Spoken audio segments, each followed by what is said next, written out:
آپ علیہ الصلوۃ والسلام نے سب سے پہلی نماز کعبۃ اللہ میں اعلانیہ جو ادا کی وہ عمر ابن خطاب رضی اللہ تعالیٰ عنہ کی بدولت سے ہوئی۔ آپ قریش کے جس قبیلے سے تعلق رکھتے تھے وہ قبیلہ ایک ممتاز حیثیت رکھتا تھا، اور قریش میں سفارت کا کام اور لوگوں کے فیصلوں کو حل کرنے کا کام اس قبیلے کی اس شاخ کے سپرد تھا۔ اور پھر آپ کو بچپن سے آپ کے والد محترم خطاب نے ایسی سختیوں کا عادی بنایا تھا اور آپ کو ایسی تربیت دی تھی، تجارت کے لیے دور دراز کے سفر کرائے، جس بنا پہ آپ کے حلم،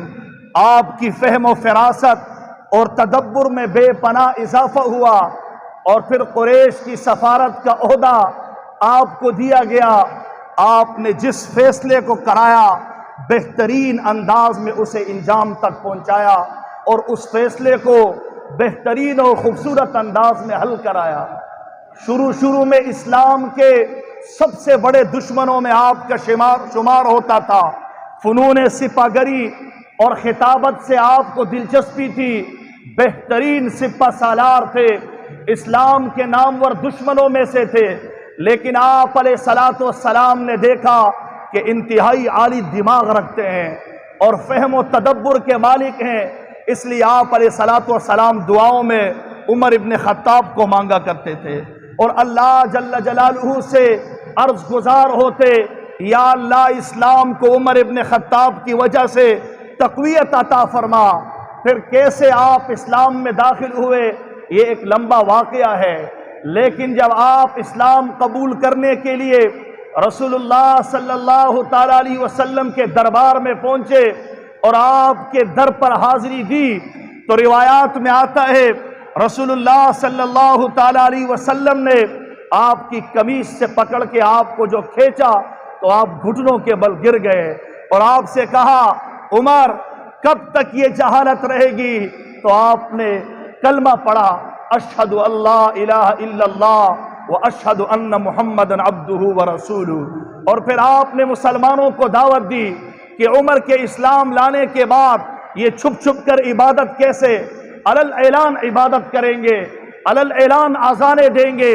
جو اپنی ماؤں کو رلانا چاہتا ہے اپنے اوپر، جو اپنی بیویوں کو بیوہ کرانا چاہتا ہے وہ میدان میں آئے۔ پھر قریش ایسے مرعوب ہوئے آپ سے کہ اعلانیہ مسلمانوں نے عبادتیں کی لیکن وہ آپ کو روک نہیں سکتے تھے، اور آپ علیہ الصلوۃ والسلام نے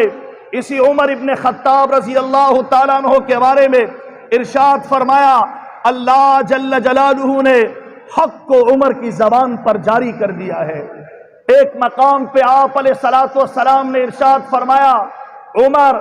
جنت کے چراغوں میں سے ایک چراغ ہے۔ ایک مقام پہ رسول اللہ صلی اللہ تعالیٰ علیہ وسلم نے ارشاد فرمایا،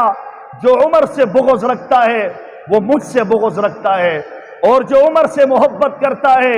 وہ مجھ سے محبت کرتا ہے۔ اور پھر آپ علیہ الصلوۃ والسلام نے فرمایا، عرفات کے دن اللہ جل جلالہ نے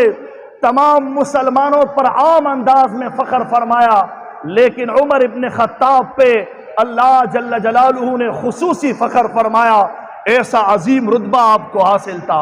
اور پھر آپ علیہ الصلوۃ والسلام نے ارشاد فرمایا، اللہ جل جلالہ نے جو نبی بھیجا اس کی امت میں ایک محدث ضرور پیدا کیا۔ صحابہ کرام رضوان اللہ تعالی علیہم اجمعین نے پوچھا، جب آپ علیہ الصلوۃ والسلام نے فرمایا میری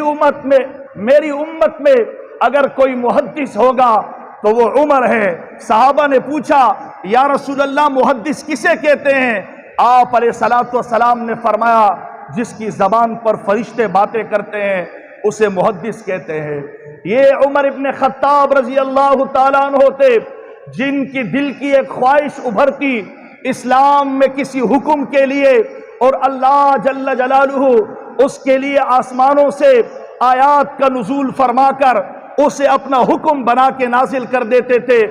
22 جگہ قرآن میں ایسی نازل ہوئی ہیں جو عمر ابن خطاب رضی اللہ تعالیٰ عنہ کی خواہش پہ نازل ہوئی۔ آپ کی خواہش ہوئی کہ امہات المؤمنین پردہ کریں، مسلمانوں کی عورتیں پردہ کرے، اللہ جل جلالہ نے پردے کی آیات نازل کی۔ آپ کی خواہش ہوئی کہ شراب مسلمانوں میں حرام ہو جائے، اللہ جل جلالہ نے قرآن میں آیات نازل کی۔ یسألونک عن الخمر والمیسر قل فیہما اسم کبیر ومنافع للناس، یہ لوگ آپ سے شراب کے بارے میں پوچھتے، آپ ان کو بتائیں کہ اس میں نقصان بھی ہے فائدہ بھی ہے، لیکن اس کا نقصان اس کے فائدے سے بہت بڑا ہوا ہے۔ حضرت عمر نے یہ آیت سنی تو ہاتھ اٹھائے اور فرمایا یا اللہ اس سے زیادہ اور کھلے انداز میں شراب کی حرمت کو بیان فرما دیجئے، یا اللہ اور زیادہ آزاد اور کھلا حکم نازل فرمائیے۔ اللہ پاک نے پھر قرآن کی آیات اتاری کہ مسلمانوں سے کہہ دو اگر تم نشے میں ہو تو پھر نماز کے قریب مت جانا۔ حضرت عمر کو بتایا گیا ایک اور آیت آ گئی ہے، آپ نے آیت سنی پھر ہاتھ اٹھائے یا اللہ اور کھلا حکم نازل فرمائیے، ایک اور حکم آیا۔ اس کے بعد حضرت عمر نے پھر دعا کی، اللہ جل جلالہ نے قرآن کے 7ویں پارے میں شراب کی مکمل حرمت کا حکم نازل فرما کے مکمل طور پہ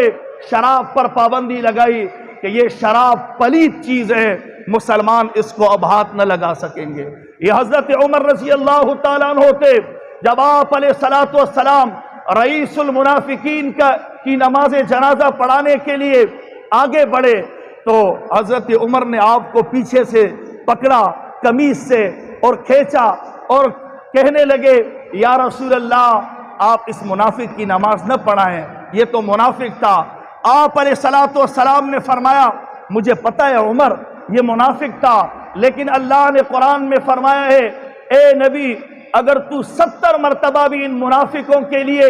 بخشش طلب کرے ہم پھر بھی ان کو معاف نہ کریں گے۔ تو میں نے سوچا میں اللہ کے حضور 70 سے زیادہ مرتبہ طلب کر لوں تاکہ اللہ اسے معاف فرما دے، لیکن آپ علیہ الصلوۃ والسلام نے جب نماز جنازہ پڑھائی اور آپ فارغ ہوئے تو قرآن کی آیات اتری، اللہ نے فرمایا وَلَا تُصَلِّ عَلَىٰ أَحَدٍ مِّنْهُمْ مَاتَ أَبَدًا وَلَا تَقُمْ عَلَىٰ قَبْرِهِ، اے نبی آپ آج کے بعد ہمیشہ کے لیے کبھی منافق کی اور مشرک کی نماز نہ پڑھایا کریں۔ یہ حضرت عمر رضی اللہ تعالیٰ عنہ کی دل کی خواہش تھی، اللہ پاک نے قرآن نازل فرما کے اس پر مہر ثبت کر دی۔ ایسا عاجزانہ انداز تھا آپ کا اور اتنی عاجزی اور انکساری تھی کہ 22 لاکھ مربع میل پر حکمرانی تھی۔ ایک بدھو آیا اور اس نے کہا امیر المؤمنین آپ میری بیٹیوں کے کپڑوں کا انتظام کرے، میری گھر والی کے نئے کپڑوں کا انتظام کرے، اور جب یہ عرض کی اس کے بعد حضرت عمر نے اس سے پوچھا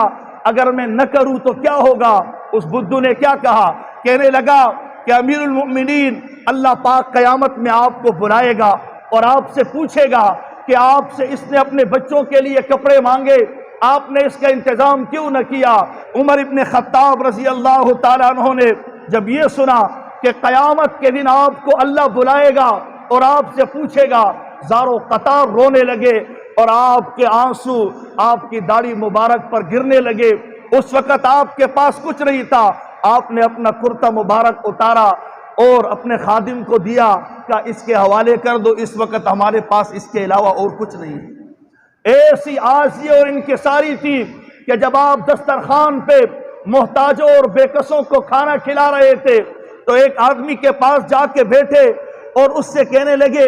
آپ کا ہاتھ نہیں ہے، آپ کھانا کیسے کھاتے ہیں؟ اس کا یہ ہاتھ کٹا ہوا تھا، یہ کیسے کٹا؟ اس نے کہا ایک جنگ کے دوران تلوار کے وار سے یہ کٹ گیا۔ تو آپ وہاں بیٹھ کے رونے لگے اور اس کے لیے ایک خادم مقرر کیا جو اس کو کھانا کھلایا کرے اور اس کی ضروریات کو پورا کرتا رہے۔ ایسے امت کا درد تھا۔ ایک سپہ سالار کو بلایا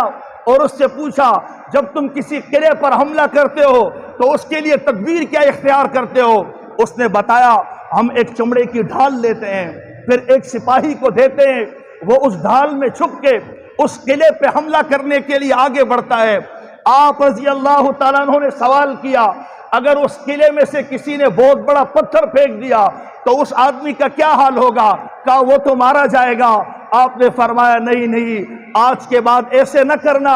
ایک مسلمان کی جان چلی جائے اور اس کے بدلے میں کئی شہر فتح ہو جائے، یہ عمر کو منظور نہیں۔ ایک مسلمان کی جان بچاؤ، قلعے اللہ پاک فتح فرمائیں گے، لیکن مسلمان کی جان کا خیال کیا کرو۔ ایسے مسلمانوں کی عزت، مسلمانوں کی عظمت اور مسلمانوں کی جان مال اور آبرو کی حفاظت کرتے کہ اسلام میں سب سے پہلے شہروں میں گشت کر کے رعایا کی حال کو معلوم کرنے کا طریقہ یہ عمر ابن خطاب نے ایجاد کیا۔ امیر المؤمنین ہے اور رات کو مدینہ کی گلیوں میں پھرتا ہے، ایک ایک دروازے سے کان لگا کے کہ کہیں سے بھوک کی وجہ سے رونے کی آواز تو نہیں آ رہی، کہیں کوئی تکلیف میں تو نہیں ہے، کہیں کسی کو کوئی مصیبت تو پیش نہیں آئی۔ آپ نے سب سے پہلے جو چیزیں ایجاد کی، علماء تاریخ نے اس کو لکھا، 40 سے زیادہ ہیں، اسے اولیات عمر کہا جاتا ہے۔ سب سے پہلے پولیس کا محکمہ یہ عمر ابن خطاب نے ایجاد کیا، فوجی چھاونیاں یہ عمر ابن خطاب نے ایجاد کی، اور اسلام میں سب سے پہلے مردم شماری کا رواج آپ نے ڈالا، زمین کی پیمائش سب سے پہلے آپ نے کرائی، اشعار جو لوگ پڑھتے ہیں ان پر پابندی لگائی کہ کسی عورت کا نام شعر میں نہ لیا جائے، اور کسی نے شعر میں کسی کے خلاف کوئی باتیں کہی تو تعزیراً اس کو کوڑے مارے جائیں گے۔ ایسے ڈھیر سارے احکامات، بچوں کی پرورش کے لیے وظیفے مقرر کیے، اتنے چیزیں اولیات میں ہیں کہ آپ کے بعد کسی کے حصے میں اتنی چیزیں نہیں آئی کہ آپ نے اسلام میں اتنی چیزوں کی ایجادات کی ہوں۔